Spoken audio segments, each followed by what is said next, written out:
Praise the Lord eternal light fellowship church. मैं एक बार फिर से आपके साथ में प्रभु के वचन में से एक बहुत ही इम्पॉर्टेंट प्रॉमिस को मैं आपके संग शेयर करना चाहता हूँ। आप मेरे संग निकाले यशाया नबी किताब उसका 43वां अध्याय और उसके कुछ आयतों को मैं आपके लिए पढ़ूँगा। 15 वचन से मैं आपके लिए पढ़ूँगा। जहाँ यूँ लिखा है, मैं यहोवा तुम्हारा पवित्र इज़राइल का सृजनहार तुम्हारा राजा हूँ।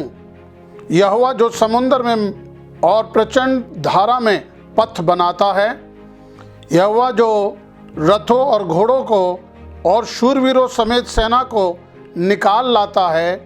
वे तो एक संग वहीं रह गए और फिर नहीं उठ सके, वे बुझ गए, वे सन की बत्ती के समान बुझ गए हैं। वह यहोवा यूं कहता है।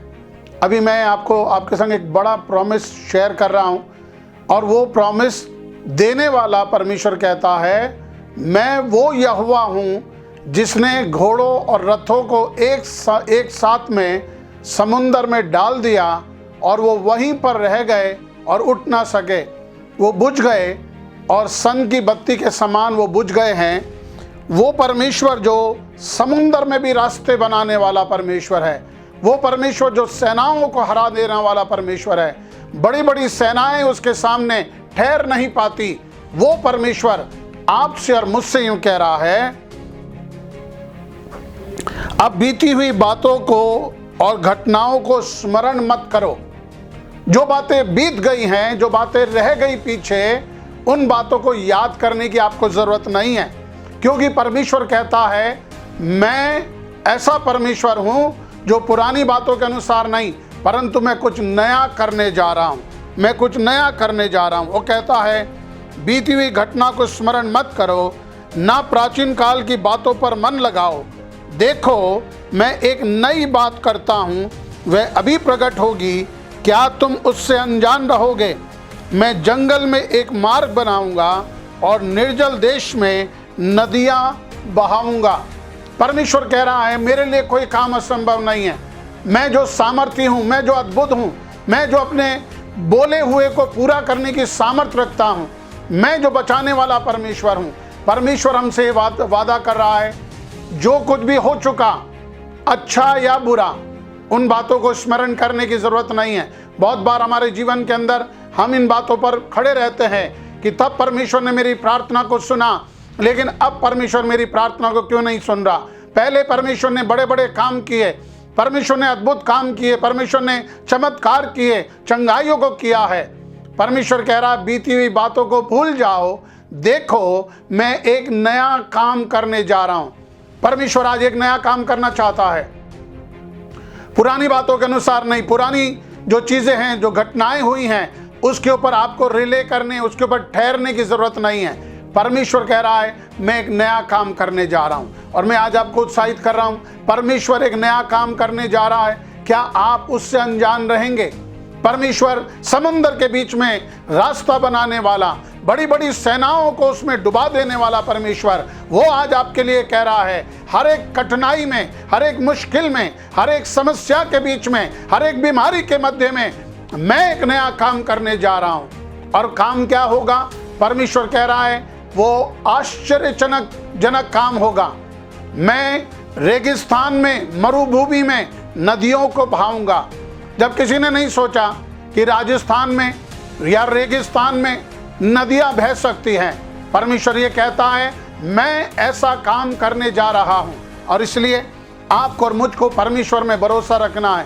पहले परमेश्वर अपना परिचय दे रहा है। परमेश्वर कह रहा है, जिसने समुद्र में रास्ते बनाए, जिसने समुद्र में बड़ी सेना को डुबा दिया और वो खड़े ना हो सके, वो परमेश्वर तुमसे ये प्रॉमिस कर रहा है कि मैं एक नया काम करने जा रहा हूं। कल तक जो कुछ उसने किया, आपकी प्रार्थनाओं को सुना, आपको ब्लेस किया, उससे भी बढ़कर एक आश्चर्यजनक कार्य परमेश्वर अब हमारे लिए करने वाला है। और इसलिए वो कहता है, 43 जो चैप्टर है, 43 जो अध्याय है, उसके पहले वचन में वो कहता है, हे इज़राइल तेरा रचने वाला और हे याकूब तेरा सृजनहार यहोवा यूं कहता है, मत डर, मैंने तुझे छुड़ा लिया है, मैंने तुझे नाम लेकर बुलाया, तू मेरा है। जब तू जल में होकर जाए वो तुझे डुबा ना सकेगा, जब तू आग में होकर चले उसकी लौ तुझे जला नहीं सकेगी। परमेश्वर हमसे क्या कह रहा है? मैं वो परमेश्वर हूं जो तुम्हारा छुड़ाने वाला, तुम्हारा सृजने वाला, तुम्हें बनाने वाला, तुम्हारे आगे आगे जाने वाला, तुम्हारे लिए मार्ग बनाने वाला। और वो परमेश्वर कह रहा है तुम मत डरो। तो मैं आज आपको उत्साहित करूंगा, आपको डरने की जरूरत नहीं है। चारों ओर की जो परिस्थिति है, हमारे देश की जो परिस्थिति है, हमारे घर की जो परिस्थिति है, हमारी अपने जीवन की जो परिस्थिति है, मत डरो, क्योंकि परमेश्वर हमें रास्ता बना कर देने वाला है। इस कठिनाई के बीच में एक रास्ता वो बना रहा है और वो कहता है कि मैं तेरा सृजनहार, मैं तेरा रचने वाला, मैं जो आश्रय के काम करने वाला परमेश्वर, वो तुझसे कहता है मत डर। तो मैं भी आपसे कह रहा हूँ मत डरो, क्योंकि मैं यहोवा तेरा परमेश्वर हूँ, मैं इज़राइल का पवित्र तेरा उद्धार करता हूँ। तेरी छुड़ौती के लिए मैं मिस्र को और तेरे बदले में मैं कूश और सबा को दे देता हूँ। परमेश्वर आज आपको वैल्यू दे रहा है। परमेश्वर कह रहा है कि मुझे तेरे एक आदमी को छुड़ाने के लिए, मेरे पे भरोसा रखने वाले एक व्यक्ति को छुड़ाने के लिए मैं राज्यों को बलिदान कर सकता हूं। मैं राज्यों को उनकी छुड़ौती के लिए कीमत के रूप में, छुड़ौती के रूप में दे सकता हूं। तो मैं आज आपसे कह रहा हूं, आपको डरने की क्या जरूरत है? आपका परमेश्वर आपके साथ है, वो आपसे प्रेम करता है और वो कहता है देखो मैं एक नया काम करने जा रहा हूं। कल तक जो कुछ हुआ उसको भूल जाओ, आने वाले कल के लिए एक नई बात की अपेक्षा करो। परमेश्वर इस वचन के द्वारा आपको हिम्मत दे, बल दे, शक्ति दे कि उसके वचन पर आप भरोसा रखें। पुरानी बातों पर निर्भर मत होना। परमेश्वर एक नया काम करने जा रहा। मेरी ये प्रार्थना है कि वो नया काम आपके लिए हो, आपके परिवार के लिए हो, आप में के प्रिय लोगों के लिए हो, जो मुश्किल और परेशानी के बीच में, उनके लिए वो चमत्कार करे। और वो कहता है मत डर, तू मेरा प्रिय है, तू मेरा, मैंने तुझे ले लिया है, मैं तेरा सृजनहार परमेश्वर, मैं कभी तुझे धोखा ना दूंगा। परमेश्वर इस वचन के द्वारा आप सभी सुनने वालों को बड़ी आशीष दे।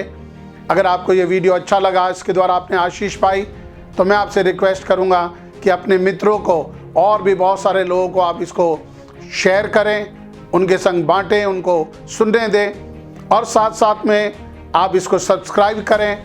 आप हमारे जो घंटी वाला बटन है उसको आप दबाएं, ताकि अगली बार जब भी कोई नया वीडियो आए आपके पास उसकी इन्फॉर्मेशन आ जाए।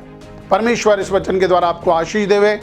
मैं आपसे ये कहना चाहता हूँ, अगर आपको कोई प्रॉब्लम है आप हमें कॉल कर सकते हैं, हमें मैसेज के द्वारा हमसे बात कर सकते हैं, व्यक्तिगत रूप से हमसे बात कर सकते हैं। हम जो भी मदद होगी आपकी ज़रूर करेंगे। परमेश्वर आपको बहुत आशीष दे। Thank you very much.